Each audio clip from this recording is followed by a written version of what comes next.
Good morning friends. GST platform के YouTube channel में आप सभी का स्वागत है। जी हाँ फ्रेंड्स, 18 जुलाई यानी कि आज से काफ़ी सारी चीज़ें जो हैं जो प्री पैक्ड और लेबल्ड हैं उस पे जीएसटी लग गया है, जिसमें काफ़ी ज़्यादा कंफ्यूजन लोगों को आ रहा था। तो अब यहाँ पर क्लैरिफिकेशन इशू कर दिया गया है सीबीआईसी की तरफ से। जुड़े रहिएगा वीडियो के एंड तक ताकि आपको भी जो क्वेरीज हैं उसका आंसर आपको मिल सके। सबसे पहला जो सवाल है वो है कि what change has been made with respect to packaged and labelled commodity. यानी कि 18 जुलाई 2022 से वो कमोडिटी जो कि पैकेज्ड और लेबल्ड है उसमें क्या चेंज किया गया है। तो उसमें ये चेंज किया गया है कि अगर आप कोई कमोडिटी बेचते हैं जो पैकेज्ड है, प्री पैकेज्ड है एंड लेबल्ड है, तो वो अब 5% की रेट से टैक्स किया जाएगा, चाहे वो ब्रांडेड हो या फिर नॉन ब्रांडेड हो। तो ब्रांडिंग और नॉन ब्रांडिंग का कॉन्सेप्ट खत्म हो गया है। प्री पैकेज्ड एंड लेबल्ड के ऊपर आपको GST at the rate of 5% पे करना है। ये था क्वेश्चन नंबर 1। दूसरा सवाल है, what is the scope of pre-packaged and labeled for the purpose of GST levy on food items like pulses, cereals, flours। जी हाँ फ्रेंड्स, आटा, दाल, चावल के ऊपर pre packaged and pre labelled का क्या स्कोप है ताकि उस पे जीएसटी की लेविएबिलिटी जो है वो बने। तो यहां पर अगर आप देखेंगे तो इन्होंने क्लैरिफाई किया है कि supply of the specified commodity having the following two attributes would attract GST. यानी कि ये दो कंडीशंस अगर फुलफिल हो गए तभी आपका जो आइटम है वो टैक्सेबल होगा। कौन से दो एट्रीब्यूट्स? सबसे पहला है वो प्री पैकेज्ड होना चाहिए, और प्री पैकेज का क्या मतलब है वो डिफाइंड है लीगल मेट्रोलॉजी एक्ट के अंदर। अगर आप समझेंगे उस चीज को तो प्री पैकेज्ड कमोडिटी का मतलब है वो कमोडिटी जो कस्टमर के प्रेजेंस के बिना पैक कर दी गई है शॉपकीपर के द्वारा। Without the present of purchaser the commodity has been packed in a predetermined quantity. तो यहां पर वो प्री पैकेज्ड माना जाएगा। और दूसरा कंडीशन, यानी कि ये दोनों कंडीशन साथ में फुलफिल होने चाहिए। एक तो प्री पैकेज्ड होना चाहिए, दूसरा it is required to bear the declarations under the provisions of LM act. यहां पर वर्ड क्या है? यहां पर वर्ड्स है it is required to bear. अब हो सकता है कि आप जो कमोडिटी प्रीपैक कर रहे हैं उसके ऊपर जो लीगल मेट्रोलॉजी एक्ट के अंदर डिक्लेरेशन देने की रिक्वायरमेंट है वो आपके ऊपर आती है, लेकिन आप वो डिक्लेरेशन नहीं डालते हैं। तो डिक्लेरेशन एलिजिबल होने के बाद भी अगर आप नहीं डाल रहे हैं दैट डज नॉट मीन कि आपका आइटम एग्जेम्प्ट हो जाएगा। अगर रिक्वायरमेंट है तो आपका आइटम टैक्सेबल होगा, चाहे आप डिक्लेरेशन डाले या ना डाले। डिक्लेरेशन क्या होती है? पैकेट्स के ऊपर डिक्लेरेशन होती है कि कितने वेट का पैकेट है, क्या प्राइस है, वो सारी चीजें आपको ध्यान में रखनी। तो यहां पर दो कंडीशन होनी चाहिए, प्री पैकेज्ड और requirement of declaration as per the legal metrology act and the rules made thereunder. However, if such specified commodities are supplied in a package that do not require the declaration or compliances under the Legal Metrology Act, the same would not be treated as pre-packaged and labeled for the purpose of GST levy. अगर आपकी requirement ही नहीं है तो ऐसे कौन से situations हैं जहां पर रिक्वायरमेंट नहीं है, वो आगे इन्होंने बता रखा है। तो यहां पर दूसरा सवाल क्लियर हो गया कि कब लगेगा कब नहीं। In the context of food items जो सबसे ज्यादा सवाल पूछे जा रहे हैं, such as pulses, cereals like rice, wheat, flour, the supply of specified pre-packaged food articles would fall within the purview of the definition of pre-packaged commodity under LM Act and the rules made thereunder if such pre-packaged and labeled packages contained a quantity up to rupees 25 kilograms। जी हाँ friends, अगर आपका pre packaged commodity जो है जिसके ऊपर label लगाने की declaration देने की रिक्वायरमेंट है वो अगर 25 किलोग्राम से कम है या 25 लीटर से कम है, ये सारी चीजें लिखी गई है लीगल मेट्रोलॉजी एक्ट में, तभी आपका जो ये जीएसटी के अंदर प्री पैकेज्ड फूड आइटम्स है दायरे में आएगा टैक्सेबल के। अगर 25 किलो या 25 लीटर से ऊपर है और वो इंस्टीट्यूशनल यूज के लिए है तो आपके ऊपर जीएसटी कंटिन्यू रहेगा एग्जेम्प्टेड कैटेगरी का। आगे इन्होंने ये चीज भी क्लियर कर दी। तीसरा सवाल है what is the scope of this coverage taking into account various exclusions, क्योंकि लीगल मेट्रोलॉजी एक्ट में काफी सारी एक्सक्लूजन्स दी गई हैं। अब यहां अगर आप देखेंगे तो वो उसी रूल की बात करता है जिस रूल के अंदर डिक्लेरेशन देना है या नहीं देना है वो सारी चीजें बताई गई। रूल क्या कहता है, package of commodities containing quantity of more than 25 KG, यानी कि 25 किलो से ऊपर का क्वांटिटी अगर आपने पैकेज किया है तो उसमें आपको डिक्लेरेशन देने की रिक्वायरमेंट ही नहीं है। इन दैट केस आइटम आपका एग्जेम्प्टेड रहेगा, चाहे वो आप प्री पैक करके ही क्यों ना सेल करते। Accordingly, GST would apply on such specified goods where the pre-packaged commodity is supplied in packages containing quantity of less than or equal to 25 kilogram.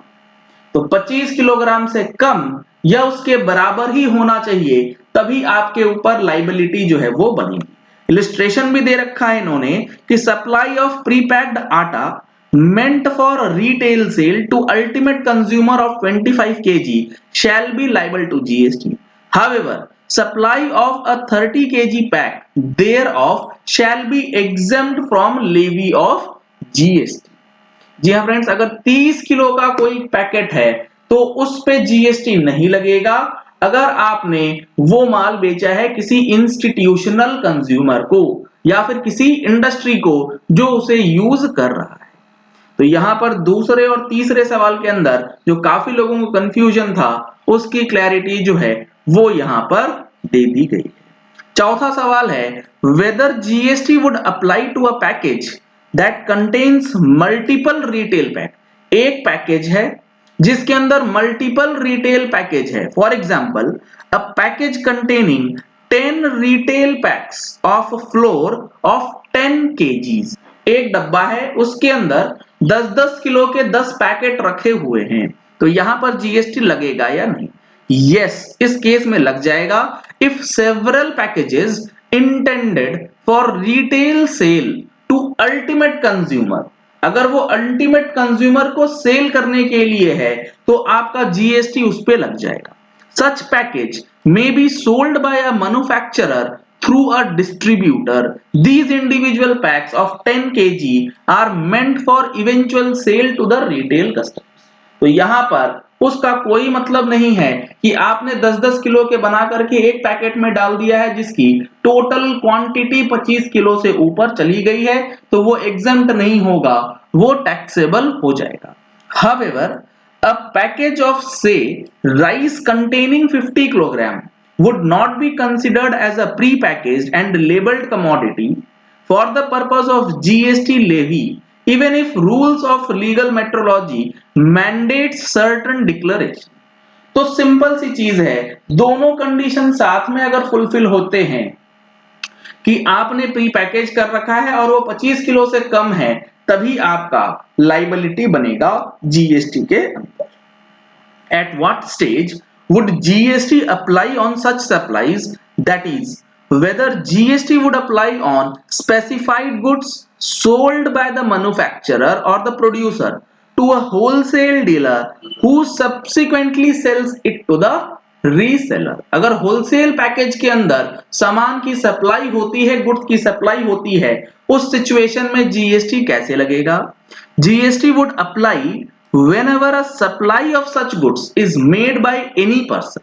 GST हर एक सप्लाई पे लगेगा जब भी वो सामान बेचा जाएगा। मैन्युफैक्चरर सप्लाइंग टू डिस्ट्रीब्यूटर्स और डिस्ट्रीब्यूटर्स और डीलर्स सप्लाइंग टू रिटेलर। हर एक स्टेप पे जीएसटी लगेगा और जो परचेजर है उसका इनपुट टैक्स क्रेडिट जो है वो जीएसटी में क्लेम कर सकता है। Whether tax is payable if such goods are purchased in packages of up to rupees 25 kgs or liters by a retailer, but the retailer sells it in the loose quantities in his shop। ये सबसे ज्यादा important है कि एक shopkeeper है, किराना store है, वो 25 kilo तक का कोई बैग ले आता है किसी प्रोडक्ट का और वो उसे रिटेल सेलर करता है, क्योंकि वो छोटा व्यापारी है तो वो अपने कस्टमर्स को लूज करके सामान बेच रहा है। इस सिचुएशन में क्या होगा? GST applies when such goods are sold in pre packaged and labelled packs. GST कब लगता है? जब वो प्री पैकेज्ड और लेबल्ड पैक में हो। Therefore, GST would apply when pre-packaged and labeled package is sold by a distributor to such retailer। वहां तो लगेगा ही लगेगा क्योंकि वो 25 किलो से कम है। However, if for any reason retailer supplies the item in loose quantity from such package, such supply by the retailer is not a supply of packaged commodity और उस पे जीएसटी नहीं लगेगा। मतलब अगर कोई दुकानदार है वो एक प्रोडक्ट परचेज करके लाता है जिसकी क्वांटिटी 25 किलो तक है तो वो जीएसटी पे करके लाएगा, डिस्ट्रीब्यूटर को जीएसटी पे करेगा, लेकिन उसमें से वो 100 ग्राम 250 ग्राम 200 ग्राम देगा आपको। जब वो माल बेचेगा तो वो रहेगा एग्जेम्प्ट। लेकिन यहां पर इंपॉर्टेंट ये है कि जब ये 25 किलो का बोरा खरीदता है तो ये तो 5% जीएसटी पे करके लाएगा। जब आपको बेचेगा तो उसे जीएसटी आपसे मिलना नहीं है, तो अल्टीमेटली वो अमाउंट जो टैक्स का कंपोनेंट है वो कहीं ना कहीं प्राइसिंग में ही ऐड होगा। तो यहां पर ये प्रॉब्लम एक आ सकती है। अगला सवाल है whether tax is payable if such packed commodities are supplied for the consumption by industrial consumers और इंस्टीट्यूशनल कंज्यूमर्स। जैसे ट्रेन्स वगैरह हो गए या रेलवेज जो हो गई वो बल्क में क्वांटिटीज खरीदती हैं, तो उस केस में क्या होगा? तो लीगल मेट्रोलॉजी एक्ट ये कहता है कि 25 किलो से ऊपर और अगर वो इंस्टीट्यूशनल कंज्यूमर्स को दिए गए हैं, अगर वो दोनों कंडीशन साथ में फुलफिल हो जाते हैं तो आपके ऊपर जीएसटी का जो टैक्सेबल इवेंट है वो अकर नहीं होगा, वो एग्जेम्प्टेड रहेगा। Supply of packaged commodity for consumption by the industrial consumer or institutional consumer is excluded from the purview of legal metrology act। तो यहां पर उसे बाहर कर दिया गया है, इसीलिए जीएसटी के अंदर जो टैक्सेबल इवेंट है वो अकर नहीं होगा। अगला इन्होंने सवाल दिया है एक एग्जाम्पल के साथ कि एक्स एक राइस मिलर है who sells packages containing 20 kilogram rice, जो कि 20 किलोग्राम का राइस बेच रहा है, but not making the required declaration under the legal metrology act. उसको मैंडेटरी है, उसकी रिक्वायरमेंट है कि वो अपना डिक्लेरेशन दे, लेकिन वो दे नहीं रहा है जो कि रिक्वायर्ड है। तो क्या डिक्लेरेशन नहीं देने से वो बच जाएगा? तो यहां इन्होंने बता रखा है yes such packages would be considered as pre-packaged and labeled, मतलब वो taxable हो जाएगा for the purpose of GST as it requires making a declaration under the prescribed rules। Hence, Miller X would be required to pay GST on such packages। तो काफी important clarification जो हैं वो issue कर दिए गए हैं। आज से आपको इन रूल्स को फॉलो करके चलना है। इन सब का एनालिसिस आपको हमारे अगले महीने की टैक्स मैगजीन में भी देखने को मिलने वाला है। अगर आप लोगों ने अभी तक टैक्स मैगजीन का सब्सक्रिप्शन नहीं लिया है तो दिए गए नंबर्स पे कॉल करके व्हाट्सएप करके आप टैक्स मैगजीन का सब्सक्रिप्शन ले सकते हैं। और जीएसटी के अंदर कोई क्वेरीज होती है तो आप पेड मेंबरशिप की सर्विसेज ले सकते हैं, जिसमें डायरेक्टली कॉल पे, ईमेल पे, व्हाट्सएप पे आप अपनी जीएसटी रिलेटेड क्वेरीज भी डिस्कस कर सकते हैं। Thank you and have a nice day.